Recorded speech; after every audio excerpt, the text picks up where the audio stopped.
Hey everyone, and welcome back to another episode of My First Season. My guest today worked for Club Med from 2018 to 2022. Her first season was in Club Med Sandpiper as a Teen Club GO. She held other positions such as fitness, land sports, sailing, circus, events and animation, and she was a chief of sports. She attended the University of New Haven and was on the track and field team competing in the pole vault. Fun fact, she was born in Sydney, Australia, and moved to the United States in 2001. Her name means laughter in Aboriginal, and she has also competed in American Jiu-Jitsu and gymnastics. Please help me welcome the one and only Keira Mezei. Hey, Keira, how are you? Hey, good, thank you. How are you?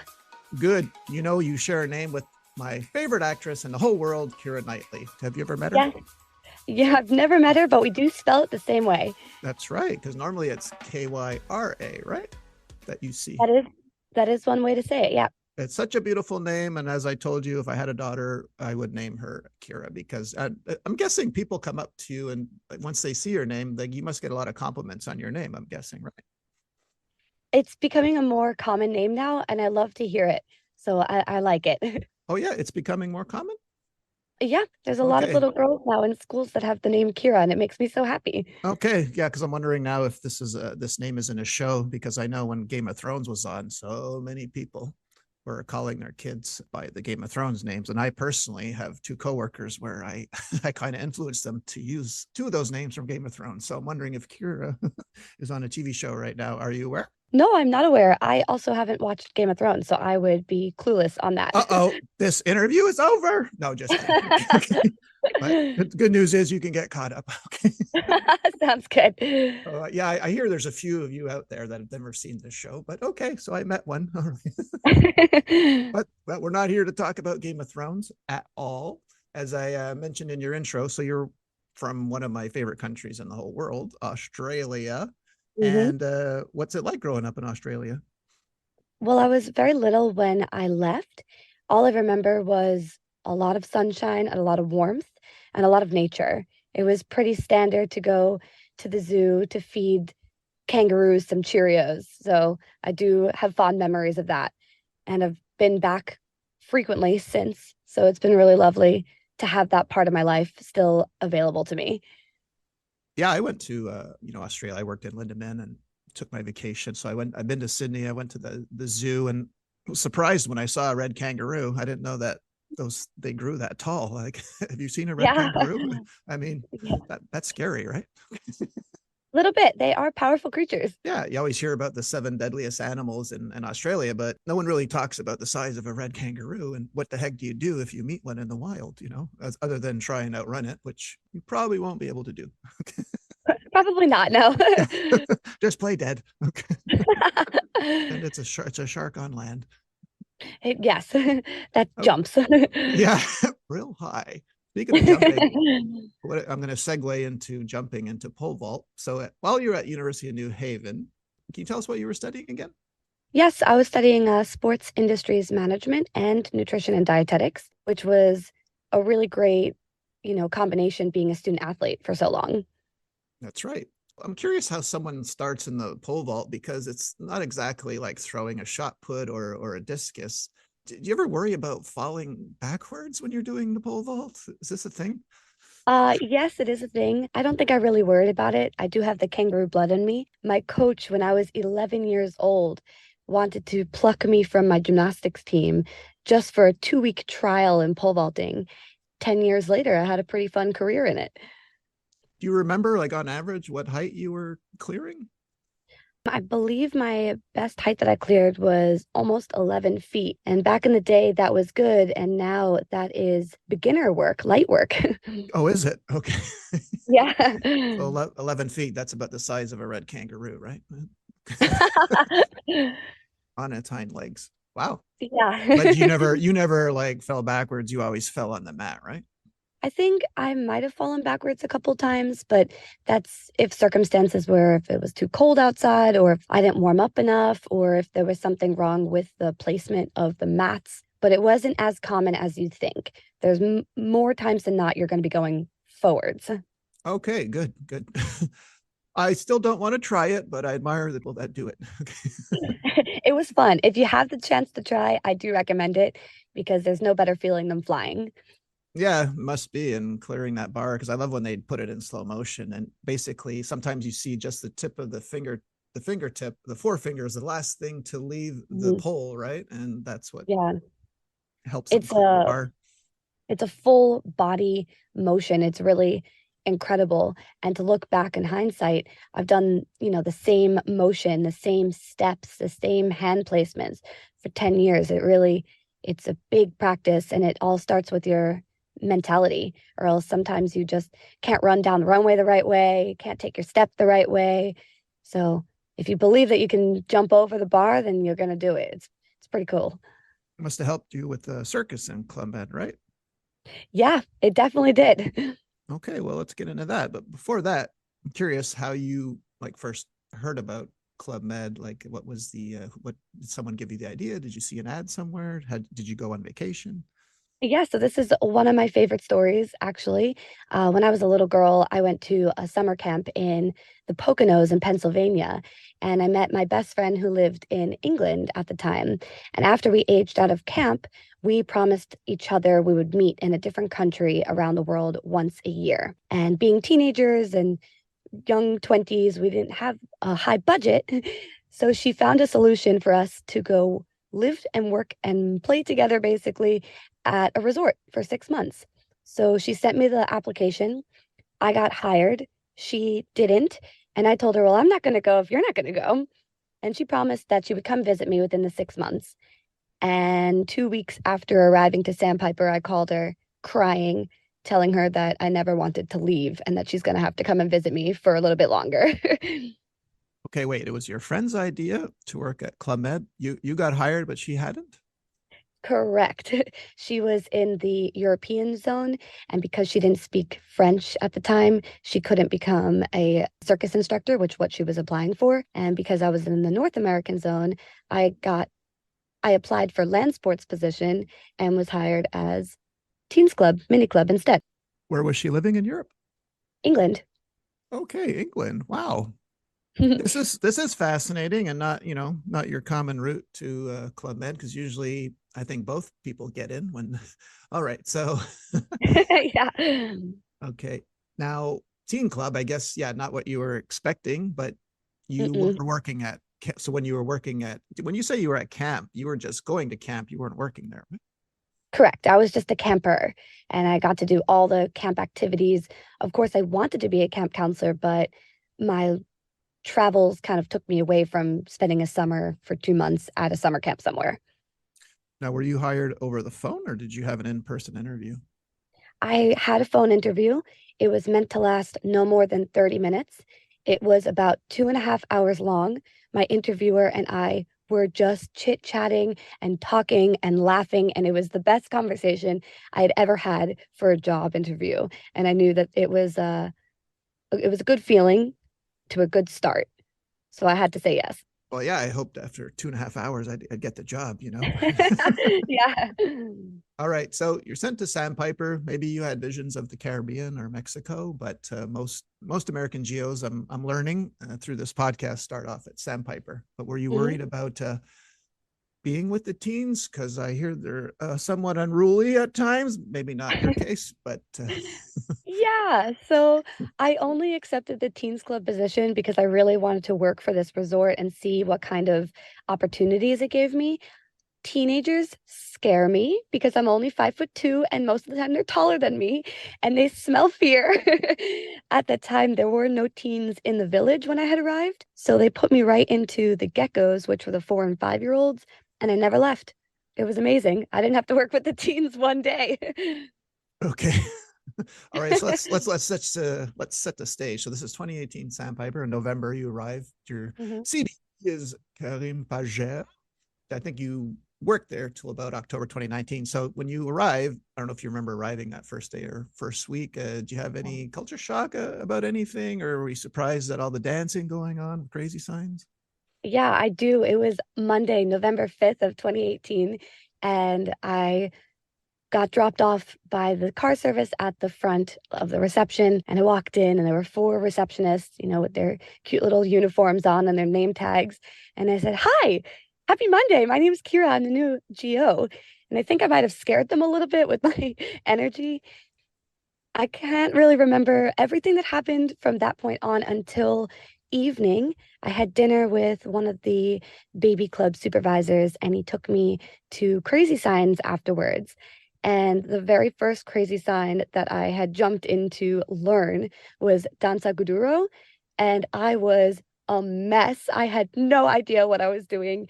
And there were just a couple geos that kind of took me under their wing and said, "Come on, we'll do the dances with you. We'll teach you." Night one, I was hooked immediately. It was so exciting and riveting. And I couldn't sleep that night. I was just so happy to be there. Can you say the name of that crazy sign again?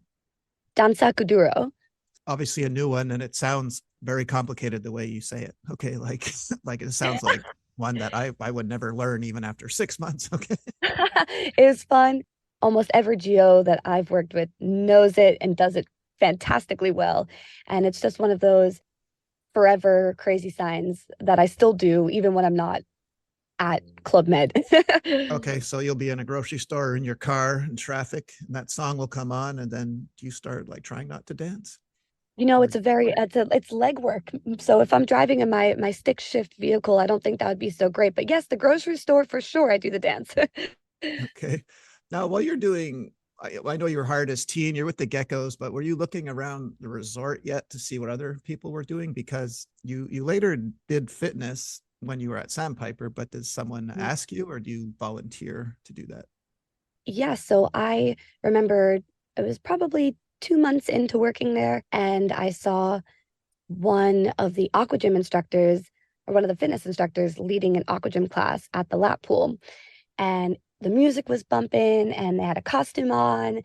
The energy was super high, and it just looked so appealing to me. So I remember asking the sports manager at the time, and I was like, "Is there any chance that I could do that with somebody? I would love to take time out of my day if I had a break that early from mini club to teach aqua gym." And Oh, wait, excuse me, that's, Kira. Did you just yeah, say that you wanted to do water aerobics? with all my heart, I wanted to Oh do my God. water Okay. aerobics. Because I know you've just met me, but everyone listening knows that the two things I hated the most were power walk and water aerobics. Okay. But you wanted to do water aerobics. Okay. Yep. Did you know how, or people had to show you? I didn't really know how, but being in sports and fitness kind of my whole childhood, it was pretty simple to put together a fitness class to have fun with a group of people that are on vacation with good music and costumes. It just looked fun. But I wanted to do it with somebody first because I didn't know how they structured the class. And then once I watched it, I got it, and it was amazing. And I loved every minute of it. Yeah, in my day there was two types. Like me, I didn't like it, but I was determined, like, if you let when you left the pool you couldn't walk, and then the other geos would be like, it was just a half hour long massage class. That's all they would do, like, okay, everyone in a circle, okay, now switch. So Oh, yeah, no, seriously, it was either one or the other. Okay, but I was determined to make it a workout if I was going to be in there, 7 yeah, days of a week. course. And a lot of water aerobics instructors would give me tips when they were on vacation, which I always took to heart. I'd take them in the deep end. I'd hold a magazine over their head. Okay, we're going to tread water. Now we're going to tread water back and forth. Did you ever do any of that, or you kept it in the shallow end? Yeah, it depends on who was in my class. It depends on which pool I was teaching in. I love to play games, competitions between the people that are participating. It was Okay, always excuse fun. me. Okay, this I've never heard before. What do you mean by games? I like to play Red Rover, Red Rover. So I would split the teams up into two, and you'd have to sprint to the other side of the pool and try to break through the line of people. That was a big one. I also like to do swimming races. So I would pick a funny jump to do in the water, or a like the breaststroke or the front crawl, and you'd have to do a relay basically with your team. It was always a really good way to take up like space and time and energy, and with the music, it was always fun to end Aqua Gym with a friendly competition. Dang, that's such a good idea. I wish I thought of that. Ah. Oh man, could have used you back in the day, Keira. It was great. It was really great. But did you have to learn the other fitness courses? I mean, what were you doing? Were they doing Zumba there? Like what was the thing in 2018 to do? Yeah, so we had about 9 fitness classes, I believe. It was, of course, power walk and the Zen The stretching or yoga, boot camp, spinning, Pilates. We had a core class or like a butts and guts class, which was really fun. butts and Um, guts? yeah, I got to bring butts and guts Okay. to Sandpiper. It was really I mean, exciting. So guts basically, guts being abs, I'm guessing, right? yes, glutes Okay. and abs, perfect for what you want to tone on a vacation. Okay. Nice. So you learned all this in Club Med then in your first season. I definitely brought some of my experience from my university. I worked at my university recreational center and got to teach some classes there to the student athletes during like crossover seasons. So I had a little bit of experience before, and then I got to apply it even more so when I became a fitness instructor in Sandpiper. Did you start circus in Sandpiper? I did. Like what did you Yeah. start? Did you start with trapeze or you wanted to do Spanish web or lyra? I didn't have any plans on being in the circus. I had a break from mini club. I decided to go to the gym and cut through the theater. And when I cut through the theater, the circus team was having their afternoon practice. And the coach, Billy Havoc at the time, he called to me across the theater and he said, "Hey, you look kind of beefy." And I didn't know Okay, if that was, I no, I know Billy. Shout out Billy. That's a compliment. Okay. mhm, yep. I didn't know if he was insulting me or Oh, beckoning no, me over no. to Total him. compliment. I worked with It was Billy. Total very compliment. much a compliment. And so he said, "Do you like to spin?" I said, "Yeah, I like to spin." He goes, "Have you ever spun upside down?" I said, "No." And so he asked what I like to try. So I said, "Okay." So instead of going to the gym that day, I learned double hammock. And 2 days later, I was in my very first circus show performing double hammock. Can you just describe double hammock if they've never seen it? Sure. Double hammock is 2 pieces of fabric that are kind of looped and attached to a center point dangling from the ceiling, basically. And it provides 2 apparatuses for people to perform on while connected. But you could perform solo on these, right? Yes, you could. And could you do the splits? No, I am not a Okay. flexible person. Okay. Oh, really? Even after all that pole vaulting? You would think, but no, flexibility is different than strength. Okay. All right. In your year at Sandpiper, did you bounce around to any other positions besides Teen Club Gecko Fitness? Were you doing anything else? Like what position did you leave as? I left as interim sports manager, actually. Whoa, how did that Um, happen in a first season? I know it was a pretty big jump, and we had our sports manager at the time was unable to finish the season due to personal reasons. And I got a phone call at 4 o'clock in the morning. "Keira, the keys are on the desk. It's all yours. Best of luck. Please help." And I took it with stride and I presented myself with the keys to all the managers. I said, "Please help me fill this position. I'm not sure exactly what to do." And I had the best second season ever. I had a really fantastic supportive team that helped me in all the things that I was lacking in knowledge of being a sports manager. Yeah, so I left as interim sports manager. It was pretty wild, actually. I don't know what I'm more impressed by that you did that or you answered the phone at 4 a.m. because the GOs at my day would not answer that because that meant an arrival was coming. Okay, but so kudos to you for picking up that phone. Okay. Yeah, I only had the notifications on for my sports manager. He was really compassionate and caring and took me under his wing and really tried to teach me as much as he could about life and managing others before he knew he had to leave. So that was really beneficial to me, and I applaud him for that.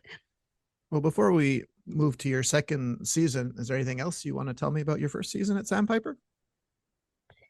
That it was magical and that it was great and it felt like home, but I didn't realize that until I left it. And I was really appreciative of that. Okay, so this would have been your season where because I do use that word magical. I don't know if you listen to my podcast, but I always ask people, like, of all the seasons you've done, is there one that was magical? But I think you already answered the question. So that one, because it was your first season and because of everything you learned, you would put that one slightly above the others? I think my second season would be, I think second season would be the magical in the beginning of my Club Med experience. And then if we can go back, or when we go forwards, I'm sorry, my last season at Turks and Caicos was the top tier of magic, basically.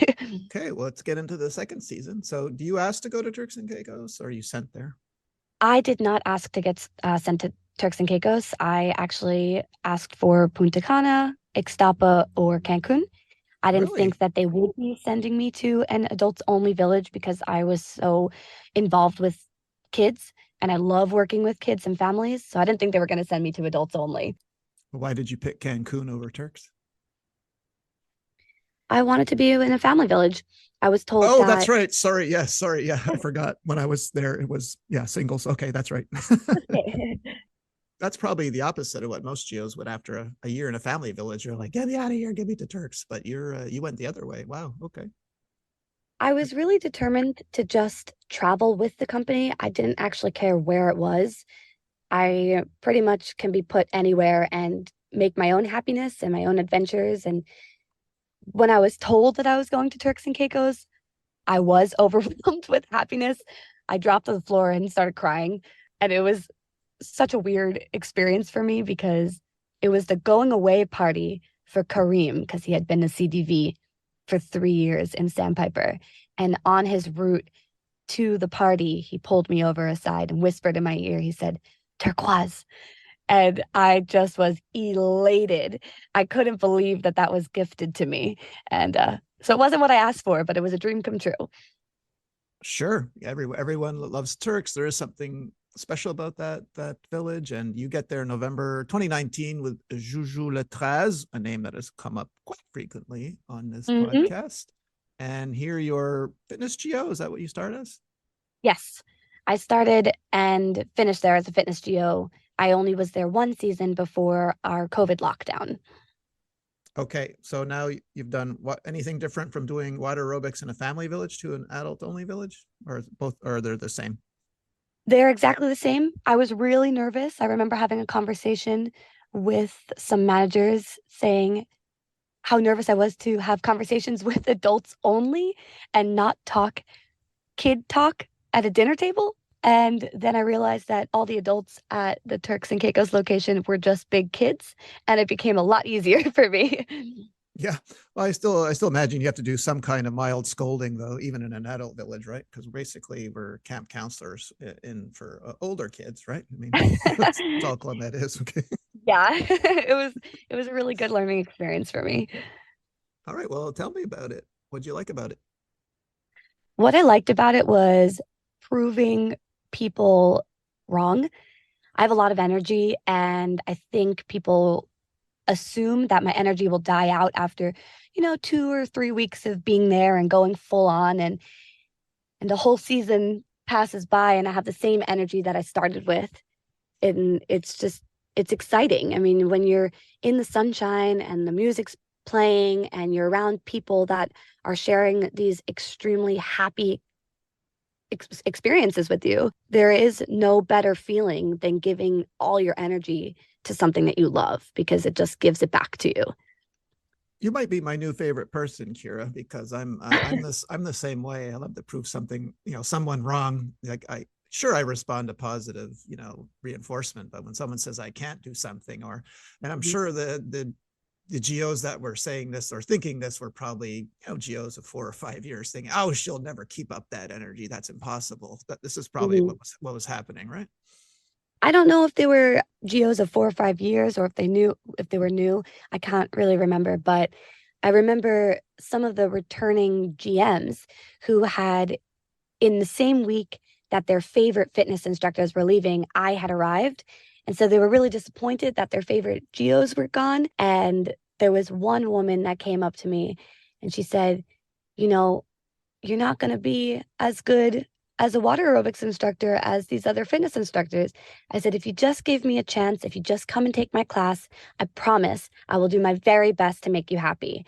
And the aqua gym music, the introduction started. I put my tutu on. I had my whistle with me.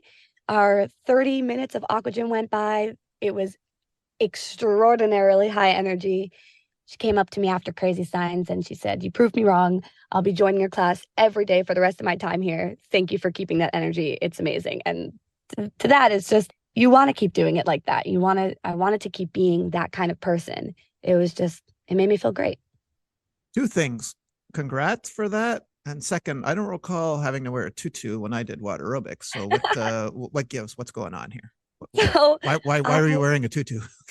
yeah. So when I started teaching water aerobics, I was kind of told, have fun with it, enjoy, have fun. And I didn't really like the idea of just wearing, my bathing suit to class.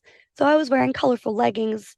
And once I got tired of colorful leggings, I said, well, what's a better way to bring attention and be bright and neon and, the life of the party? Let me wear my tutu. And so my very first tutu was a neon green tutu. It was the brightest that you could possibly find. And everybody knew that I meant business and that Aqua Gym was starting when the tutu was put on. And it became a staple for me. I wore a tutu every single Aqua Gym class that I taught. I had purple, orange, I had multicolor, I wore pink, red. It was just, it wasn't a requirement. It was just the best thing. It was like putting on your shoes and starting your day off great? Was there a tutu store on Turks? Where do you get all these tutus? No, I brought them from Sandpiper, and I also had a guest bring me a tutu from the States to Turks, so that was amazing. And the tutu collection just kept growing and growing. And then I would also have the costume designers, they would make me like custom tutus, and that was just the best experience, getting to work with other staff to make your dream tutu come true. Of all the things geos have asked for from guests, I think you're probably the only one that ever asked for a tutu because I belong to the. I'm sure maybe you do too. There's a Facebook group just uniquely made for Club Med Turks and Caicos, run by Mhm. GMs, not ex-GOs, and I see a lot of guests bringing stuff to the GOs, but I've never seen a tutu. Well, it's mostly candy, but Yep. hey, man, hey. Well, this season, unfortunately, it looks like it got cut a bit short to a global sickness called COVID, right? Is this what Hmm. happened?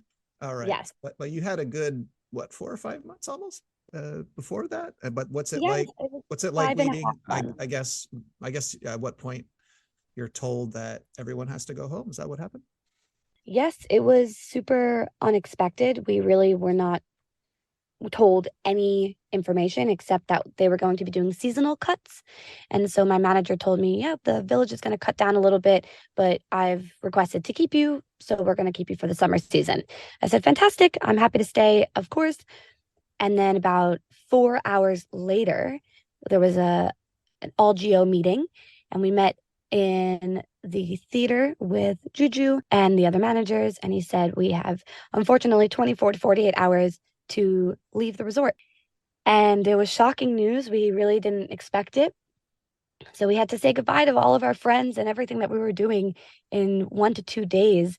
And those were some of the most heartfelt goodbyes I'd ever experienced. The tears, the hours of crying. It was so sad. We didn't know when we were going to come back or when we are going to see each other again. So, yeah, it was very sad.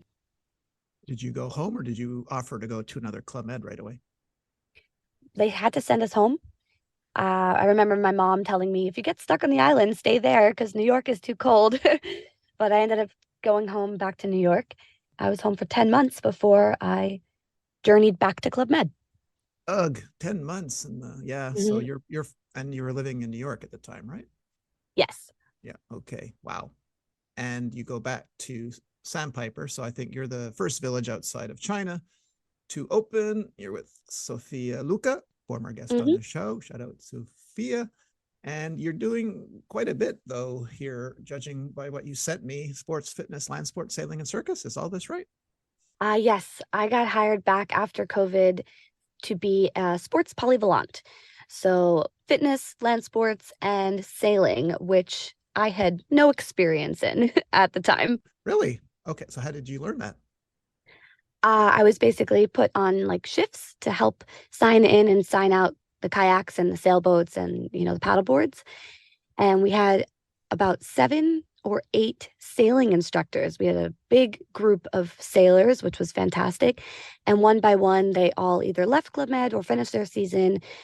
And there was only 3 of us left on the beach, our chief of sailing and then 2 sailing instructors. And I had to be considered a sailing instructor. So I learned how to teach sailing lessons before I ever actually sailed on one of the little Hobie cats. It was quite nerve-wracking for me because I was had to feel and project confidence in my sailing teaching. But the benefit of Sandpiper was that there's not that much wind on the St. Lucie River. So there was no real fear of anybody going out on the sailboat, which worked in my benefit. Now that you know how to do it, it is pretty easy, right? To sail. I mean, wind at your back, push the bar away from you to tack. I mean, it's not that hard, right? Oh, it was just incredible once I learned how to sail. And being down in Florida in October time is hurricane season. So there was a lot of closures, beach closures, and we would start taking that as sailing practice, sailing team practice. So I got a lot of amazing practice when there was a storm about to come. And because of that, and then I also got my boater's license so I could start driving the safety boat, which was so exciting for me. And within about 2 months of me being a brand new sailing instructor, I was then interim chief of sailing, which was also hilarious to me. And I did the very best I could. And we hired some more sailing instructors. And about a month after that, we had a proper sailing instructor come and be the chief so I could move up in the ranks. And what's that like doing crazy signs in a mask? Doing crazy signs in a mask was definitely an aerobic exercise to the maximum. It was very different. We really tried our best to wear them. I mean, it was a requirement. So you had to figure out the best ways of breathing and regulating your breathing while dancing and sweating and being all hot and in costumes. So it was not fun, but it was doable. We did it. We got it done. And about roughly how long were you at Sandpiper? I was at Sandpiper for 3 seasons. Okay, so you got there in 2020 and then you stayed till about April 2022. Is that right? I believe so, yes. Now, at what point though do you become? Is this where you become a chief of sports around March, in between March 2021 and April 2022? Is this Yes, what happened? Okay. yes, yeah. Now, did they just approach you like, hey, we need you. Can you do this role? Is that how it happened? It was more of a long-term plan to send me to another village to learn more management skills from a different chief of sports, and then to come back to Sandpiper to be the sports manager. However, I had an affectation that was given to me to go to Mexico to work with one of my favorite sports managers. And unfortunately, there was no sports manager that was coming into Sandpiper to replace me as interim. So we had a big conversation, and I did not go to Cancun as planned. Instead, I stayed in Sandpiper and took on this awesome challenge that I figured, it's going to be a good learning curve for me and a great experience, and I'll be able to take this and do better things. So it was Who cool. who was your favorite sports manager? My favorite sports manager is Harrison Dabbs. He was out of this world, perfect for what I needed as a manager. Okay, so you had someone to emulate and learn from, right? Yeah, he was fantastic. Okay. Now you said, okay, so you go back to Turks right after this season, 2022 June. Now, did you ask for Turks this time around, or you just happened that way? No, I finished my time as sports manager in Sandpiper, and I decided I was going to take the whole summer season off. I wanted 6 months off to kind of reset, get myself in check. And I had a lunch conversation with my very first sports manager. Shout out to John David. He kind of was the creator of my sports career in Club Med. We sat down, we had some pizza, And I said, the only way I would go back to Club Med is if I got to do some circus, some aqua gym, and some Zumba. And he said, well, I'm looking for somebody to come and do just that in Turks. Would you want to come? And I was like, ooh, Turks is hard to say no to and to Right. do all the things that made me super Right. Okay. happy. Yeah. I said, that's a pretty sweet deal. I said, I've only been home 4 weeks I've been home 1 month out of the 6 that I told myself I was going to stay home for. And we had another phone conversation about bringing me over. And 2 weeks after that initial conversation at lunch, I was back in Turks. Turks is how they get you, right? Yeah, yeah, really just reel you on in. You're with CDV Shira Ben Sefer, and Mhm. but you mentioned circus, but then do you somehow get roped into events and animation? What happened there? So they didn't have an animation manager per se at the time. John David was doing both sports managing and animation manager while we were kind of waiting. So they pulled me in to assist John more with both of those, which was great because I think him and I worked as a fantastic team. We totally understood each other and trusted each other, and he gave me complete autonomy. So when I got to Turks, him and I created a schedule where I was able to help out every part of the sports and animation team. So I did theater setups and rig setups and sailing, and I taught fitness classes and land sports, tournaments. So my whole day, every day was dynamic and different, and I was never at an activity for more than an hour to 2 hours a day. Well, you have a lot of returning guests to Turks. So did any of them recognize you from your first stint there in 2019? Yeah, it was actually the coolest thing. I had arrived to Turks and immediately I saw yoga instructors that I had worked with that were guests and people from Sandpiper and other people from my first season in Turks. It was the best welcome home I could have gotten. It was kind of one of those things where it was meant to be that I was there. So I was really happy to be back there.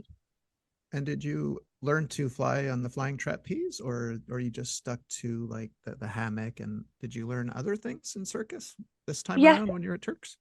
I did learn other things. I liked doing apparatuses more. I loved doing the lira. I did the rings when I was in Sandpiper for a little bit.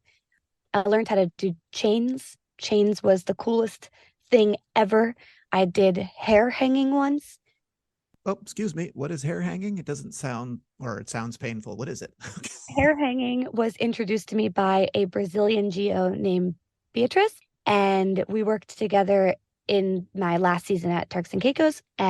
She was this phenomenally strong, teeny tiny little woman who tied her hair up, looped a hook basically to her hair, and strapped the hook into a cable and was hoisted from her hair. Okay, so it is as bad as I thought it was. Okay. And this doesn't hurt at all? It does. Okay. But it does. If you're a Okay. circus person and you have a high tolerance for pain, it's way more exciting than the pain makes it feel. Okay. But there's no way, or maybe it's an irrational fear, but I feel that it would just rip all the hair off my scalp. So this won't happen, right? No, this will not happen. Okay. Yeah. So you say. Okay. But you performed it many times, and wow. I Okay. I never would look. performed it. I only tried it once. I was Okay. keeping performing to the professionals. Yeah. Okay.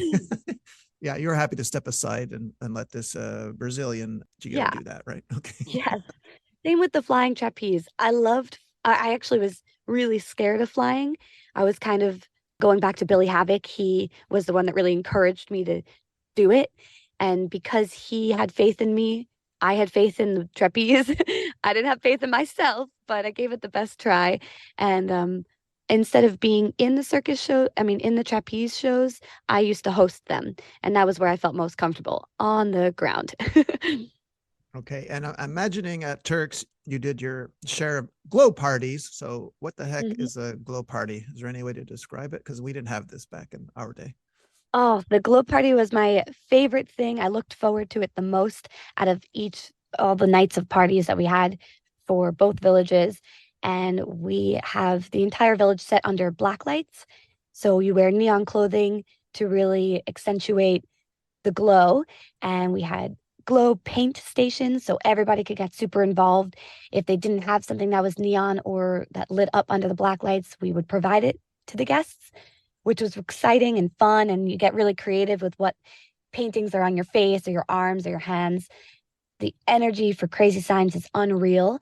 Usually the glow party would happen directly after some kind of high energy show, maybe a circus show, and go right into the glow party. So you just keep that energy high, keep the guests excited and dancing and happy. And it was always something to look forward to. Did you ever break out the tutu for the glow party? Every single week. Okay. Nobody expected anything else. Okay. So basically, the glow party to me sounds like a foam party, but without the foam, right?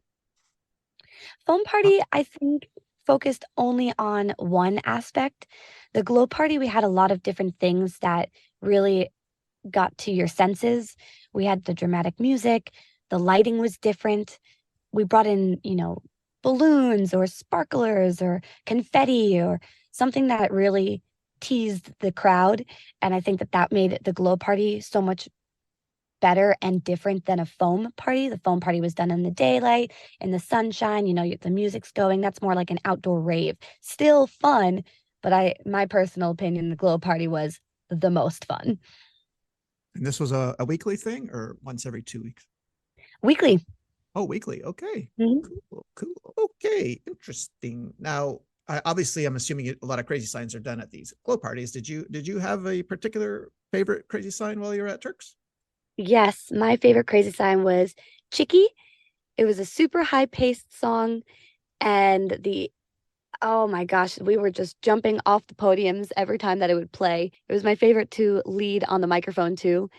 And I would practice with the geos in the back so they also could keep up to pace with me. But yeah, that was Okay. Oh, definitely. you actually practice. Okay, I've heard this once before. So you practice this crazy sign. I think it looks better to the guests when all the geo team is unified in what they're doing. It looks. Not back in my day. Okay. It Everyone going definitely doing looks. their own thing. Like they'd be like, no, Paradise Island, we swung our hips this way. I'm not going counterclock, so but yeah, I get what you mean. Okay. There are some crazy signs where you just do whatever you want to the music and you have fun with it. Yeah, like And then Gala, freed from desire is yeah, basically exactly. do whatever you want, free for all. Okay. Yeah, but this one made me feel like a superhero on stage with all of my other superheroes. And it was just, one of the top tier moments. And every time that song came on that I was on stage, I knew it was going to be memorable. Any crazy sign mishaps? Any crazy sign stories where something goes wrong or something goes right?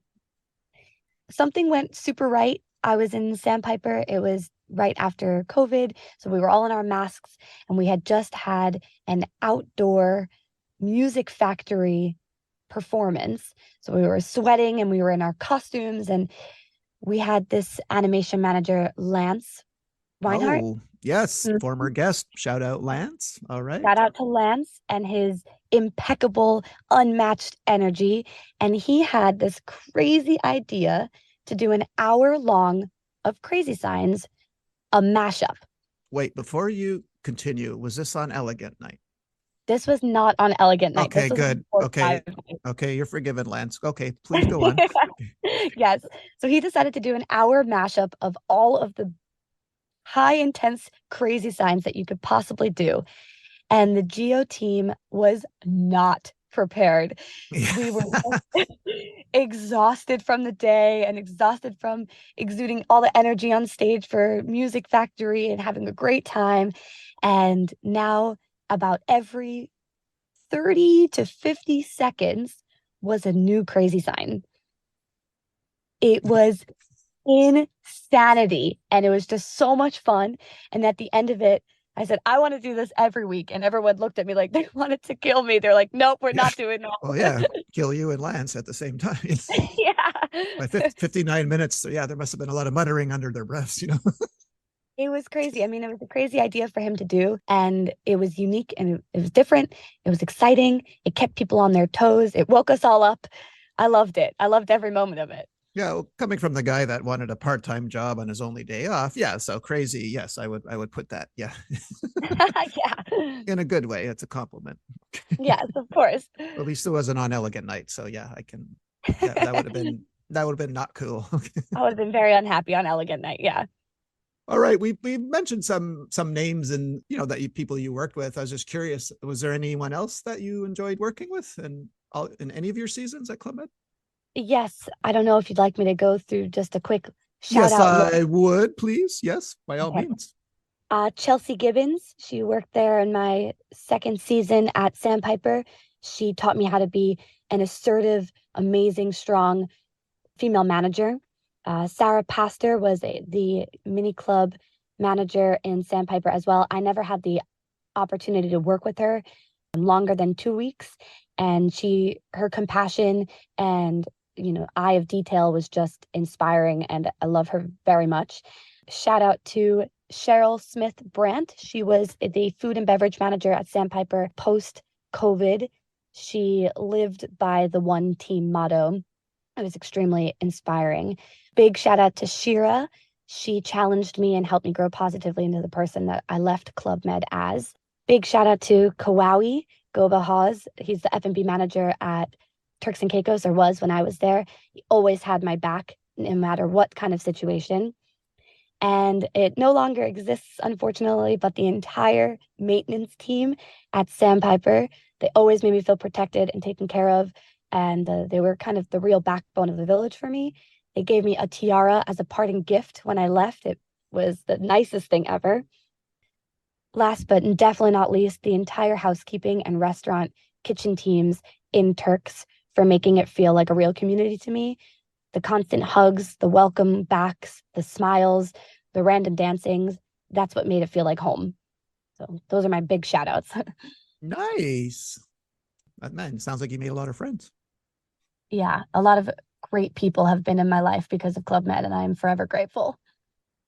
And well, yeah, we'll just segue a little from Club Med and go back because you and I share a sport in common. Now, did you start learning American Jiu Jitsu when you left Club Med or you were doing it before? I did it before. I started when I was 8 years old to Oh, really? 16 years old. Really? Okay. Do they use a belt system in American Jiu Jitsu? Yes, we had a belt system. It was about the same colors as Brazilian Jiu Jitsu, just in a different order and kind of a longer process to move up in belts. Which belt did you attain before you stopped? I obtained a purple belt with a black stripe in the center. So that Oh, was the top nice. tier of purple belts. And it was the next one up would be a brown and then black belt. So I was far away, but in retrospect, I definitely could have stuck with it if I didn't do pole vaulting. What was your special move? Did you have like a rear naked choke or armbar? Like, did you have a go-to that was your favorite? Yeah, we used to be part of a demo team. We would go to special events and demonstrate our jujitsu skills with our senseis, our instructors. And one of mine was my sensei was bullying my little sister, and I got to basically climb up his body and wrap my legs around his neck and his arm, tackle him down to the ground in an arm bar. It was exciting. I was about 10 years old doing this. Nice. Yeah. And since you left Club Med, so I believe you left your last season was November 2022, right? Now, Yes. is there anything that you miss, like when it's cold outside now? Because you're in New York, I'm in Montreal. Is there anything, especially in winter, that you miss about Club Med? I mean, I know I do. I miss waking up every morning and taking a 2-minute walk into the beautiful turquoise ocean and starting my day that way. I definitely do not have that luxury here in Long Island, New York. I miss that. I miss the shooting stars at night. The Turk's sky never failed to impress every single night. And the people, I miss the people that I got to see and play and work with every day and live with and experience and create happiness with. Those are definitely the top three things I miss the most about being there.